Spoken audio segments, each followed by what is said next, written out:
Assalamualaikum dan salam sejahtera. Bertemu lagi dalam Anggun Borneo, sebuah rancangan yang meneroka rahsia keanggunan wanita Borneo. Alap bana.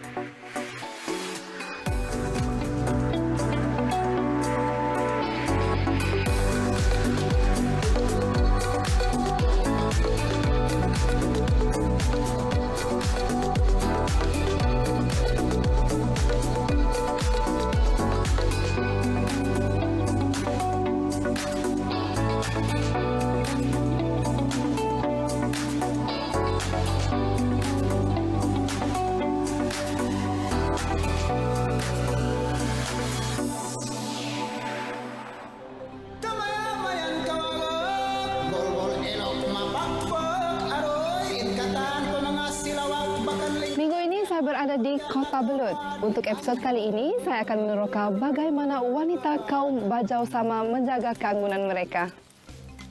Bajau Sama ialah kaum bumi putra kedua terbesar di Sabah selepas kaum Kadazan Dusun. Kaum ini majoritinya mendiami daerah Kota Belud dan Tuaran. Orang Barat menggelar mereka Koboi Timur kerana kecekapan mereka menunggang kuda. Kaum ini memiliki budaya yang sangat unik merangkumi tarian, makanan, pakaian, perhiasan dan adat istiadat. Selain itu, kaum ini juga mengamalkan perubatan tradisi yang diwarisi turun-temurun. Perubatan tradisi ini masih lagi diamalkan sehingga ke hari ini. Assalamualaikum, Bu. Salam. Apa kabar? Bagus. Alhamdulillah. Bersama dengan saya ialah Puan Haja Laksia. Beliau merupakan pengamal perubatan tradisi Bajau Sama. Bu, saya dengar Babu ada buat ni rawatan serubang. Ada. Ya. Jadi saya mau tahu lagi banyak pasal rawatan ni, Bu. Bolehkah? Boleh. Terima kasih. Sama. Ada 30 tahun lah. Untuk masa sesuai. Kalau ada orang datang minta ubat, aku bagi ubat. Kalau aku urut, aku bagi dia ubat. Kadang habis 2-3 bulan begitu, dia mengandung lah. Itu pantang larang dia, jangan makan ketam, jangan makan udang dengan lada. Saya punya mama dulu memang tukang obat. Turun sama saya lah. Ada pernah keguguran, kena saya ingin mendapatkan zuriat lah. Dalam 5 tahun saya belum dapat anak. Saya telah mengambil dia punya obat. Setelah mengamal selama mau dekat 1 tahun lah. Gitu. Saya coba minum, saya boleh dapat zuriat. Rawatan serubang ini sudah diamalkan oleh kaum Bajau Sama lebih 100 tahun dan ianya masih kekal sehingga ke hari ini.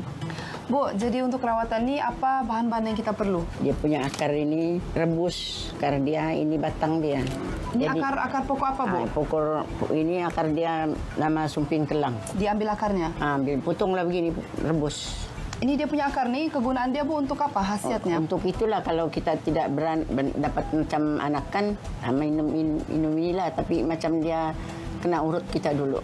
Pantang larang dia ini kalau kita sudah makan ini obat, jangan kita makan ketam, udang, lada, belacan. Bu, kalau untuk satu orang minum, berapa banyak sukatan akarnya yang kita perlu? Tidak payah kita sukat apa-apa. Dia punya air ya. Kalau kita macam manukan kasih banyak sikit, sudah dia mendidih, kasih mati api dia sejuk, minumlah. Kita malam minum, pagi minum. Inilah dia akar sumping telang. Air rebusan akar ini dapat merawat masalah kesuburan wanita. Ini sudah terbukti dan diamalkan oleh Puan Haja Laksia untuk merawat pesakit. Dan alhamdulillah ramai yang sudah berjaya mendapat zuriat. Bu, kalau tadi kita cakap pasal akar pokok sumping telang kan. Kalau ini daunnya? Itu daunnya.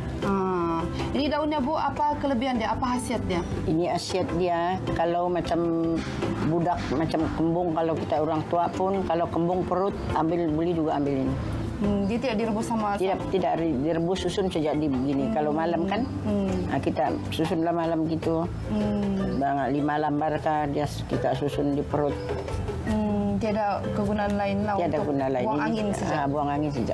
Selain daripada akar pokok sumping telang, daun pokok sumping telang juga mempunyai banyak khasiat.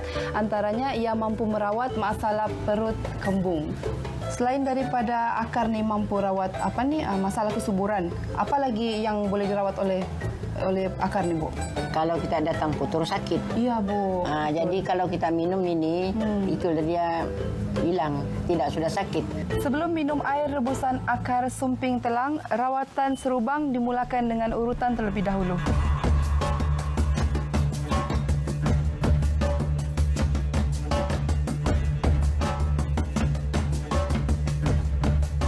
Ini tidak apa-apa, hilang juga sakit dia. Ada sengugut tapi dia boleh hilang.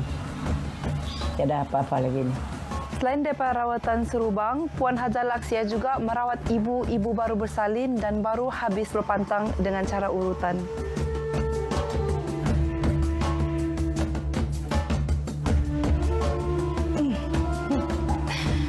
Antara kebaikan urutan ini ialah memulihkan kembali kesihatan dalaman wanita dan juga hubungan intim rumah tangga.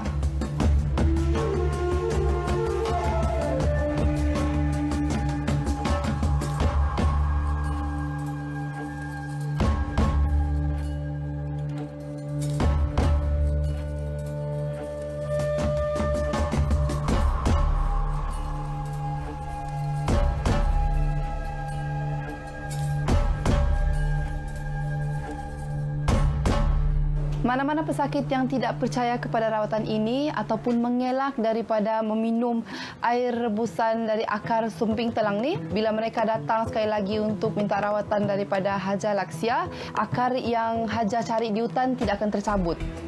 Rawatan ini mempunyai unsur-unsur spiritual. Bu, saya betul-betul mau sembuh ni, Bu. Jadi saya minum Minum. Bu, kalau ini minum satu kali mesti habis ataupun sikit-sikit pun boleh? Kasih habis boleh lah. Satu kali? Satu kali. Bismillahirrahmanirrahim. Bismillahirrahmanirrahim.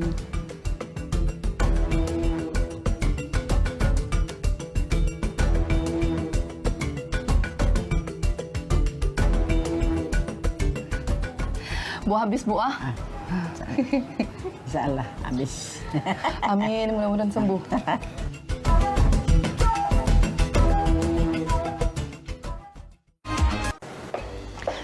Assalamualaikum, Kak. Waalaikumsalam. Pesorong kam. Terima kasih.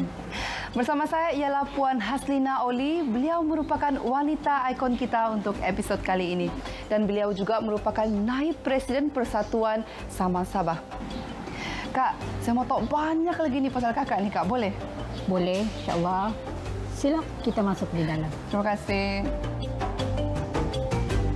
Puan Haslina Oli berusia 57 tahun dan merupakan anak jati Kota Belud. Ibu kepada 4 orang anak ini adalah ikon budaya kepada kaum Bajau Sama. Sumbangan dan pencapaian beliau bukan sahaja dalam negeri tetapi juga di peringkat antarabangsa. Puan Haslina yang menjawat jawatan Naib Presiden Persatuan Sama Bajau terus menabur bakti kepada kaum Bajau Sama dalam hal ehwal budaya. Meskipun meniti usia emas tetapi tiada istilah penat atau jemu dalam dirinya.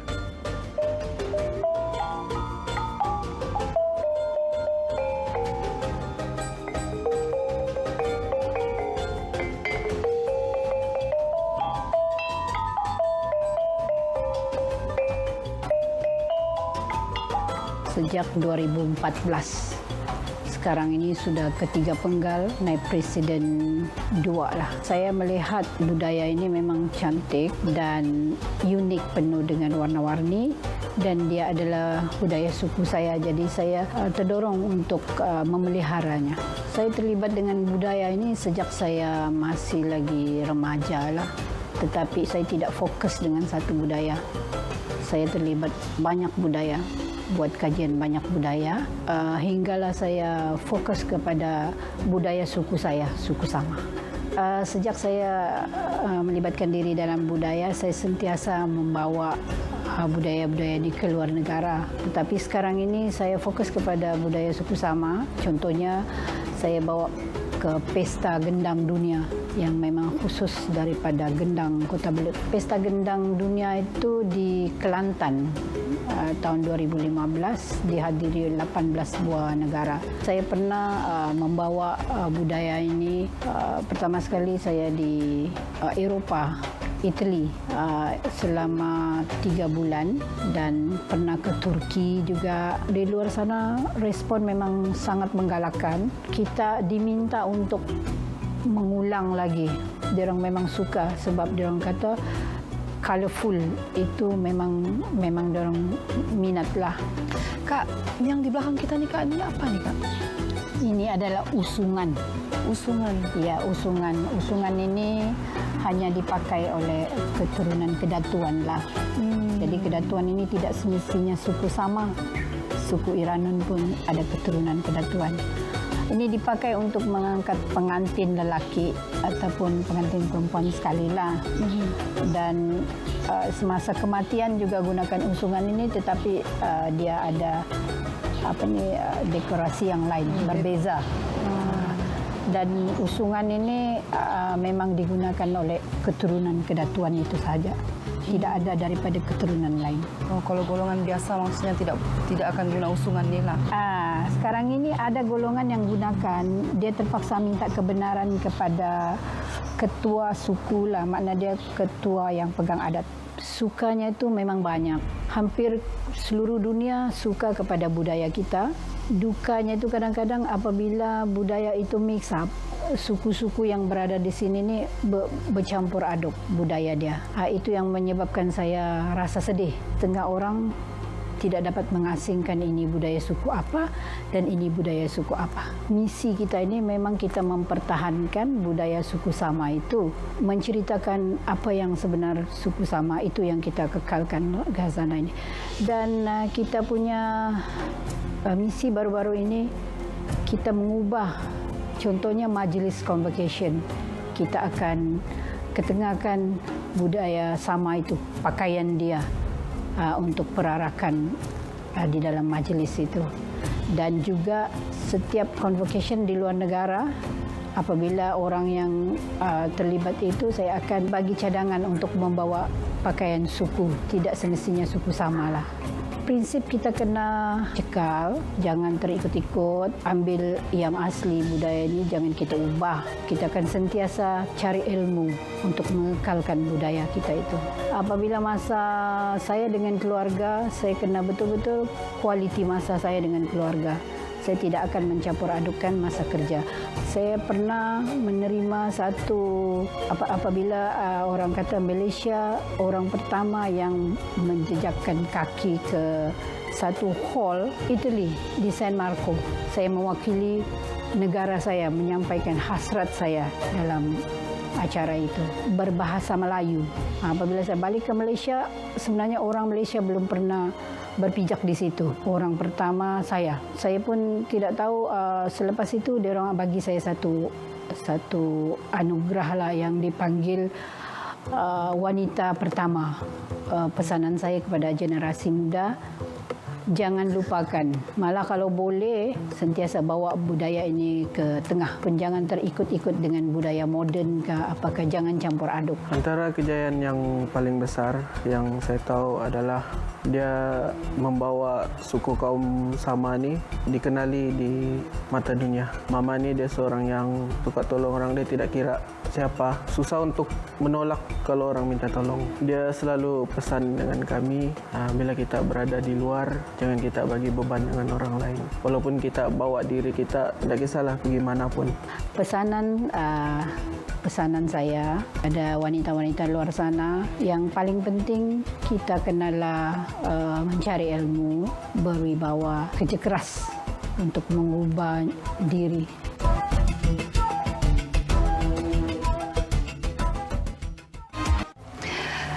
Assalamualaikum Kak. Waalaikumsalam. Apa khabar? Alhamdulillah baik. Alhamdulillah. Bersama dengan saya sekarang ialah Puan Tiara Sibil. Beliau merupakan pengusaha busana tradisi Bajau Sama. Kak, saya dengar busana Bajau ni memang sangat cantik. Ya, Kak? Ya, sangat cantik. Jadi saya tidak sabar nih, Kak. Mau Kakak tunjuk sama saya nih. Boleh, Kak? Boleh. Terima kasih. Saya mengusahakan busana kaum Bajau ini sejak saya membuka Arabella Homestay ni 2012 lah, sebagai tarikan pelancong. Satu lagi untuk mengekalkan budaya itu sendiri, busana ni supaya dia tidak akan luput lah. Material ini ada yang biasanya sekarang ada dijual, cuma macam yang set serimpak, andapun, keko dan yang lain-lain ini kita dapat daripada pengusaha bengkel, tempat dan tolong dia untuk membeli bahan-bahan mentah lah untuk menghasilkan ini. Nilai-nilai yang terkandung dalam busana kaum Bajau Sama ini, dia lebih kepada flora and fauna, tambah lagi dengan motif yang lain. Dan motif ini kebanyakannya memang dia dari suku Bajau sama bangsawan lah. Cantik ke saya?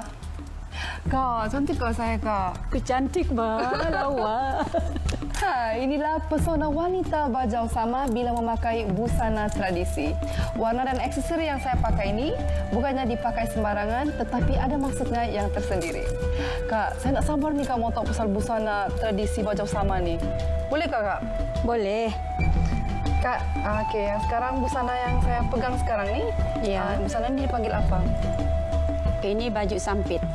Sampit? Ya, untuk perempuan lah. Sampit untuk perempuan. Tapi yang penting warnanya mesti warna kuning keemasan. Kuning keemasan. Ya. Adakah arti kenapa busana Bajau ni dengan warna kuning keemasan? Kenapa warna kuning keemasan? Sebab ini warna kuning keemasan ni memang dia dari awal adalah salah satu warna untuk kaum Bajau sama bangsawan. Ya. Maksudnya Kak, sampit ni, busana sampit ni hanya dipakai oleh golongan bangsawan saja? Iya, tapi di majlis-majlis perkawinan lah. Maksudnya pengantin untuk persandingan.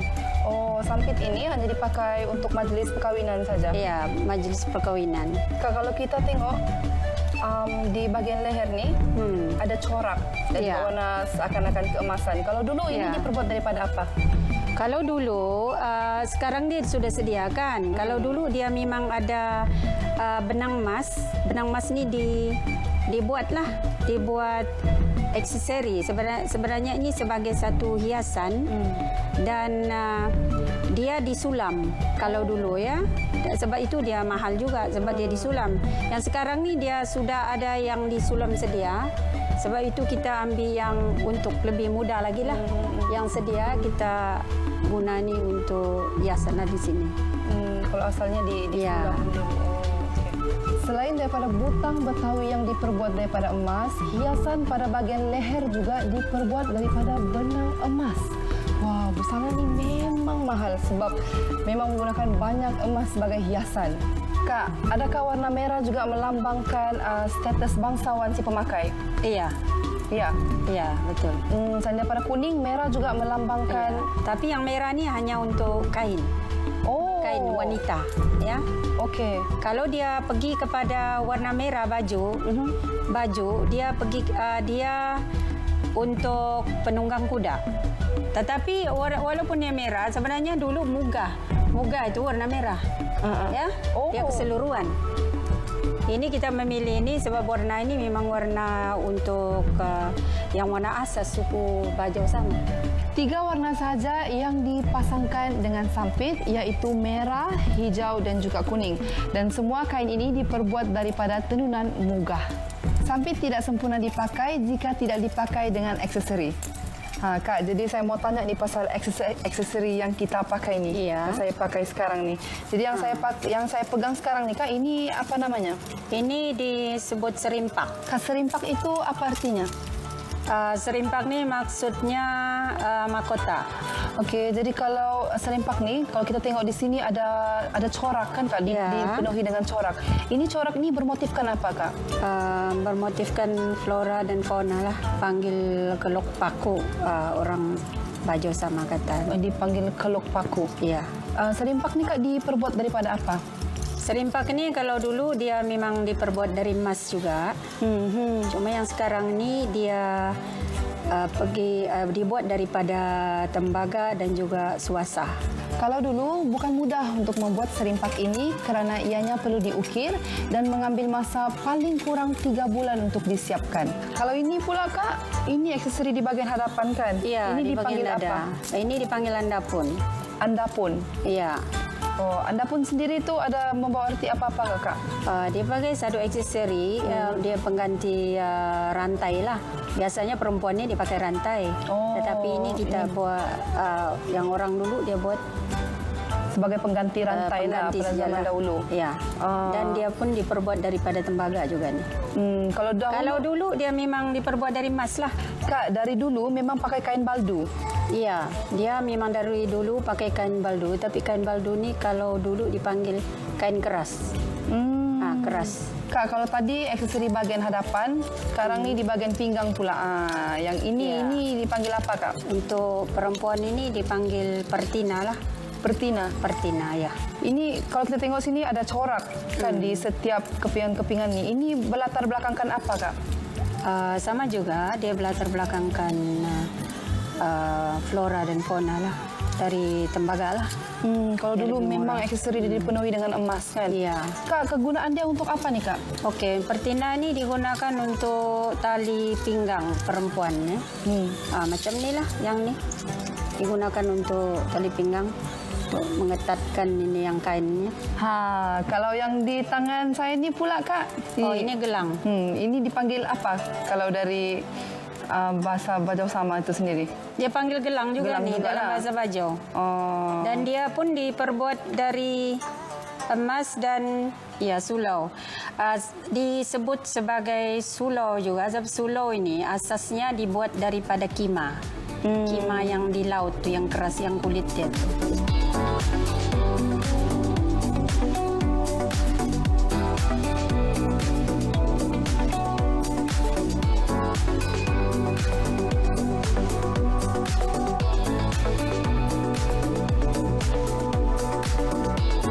Terima kasih kerana masih lagi setia bersama Putih. Kita jumpa lagi dalam episod yang akan datang. Tentunya Anggun Borneo meneroka rahsia keanggunan wanita Borneo.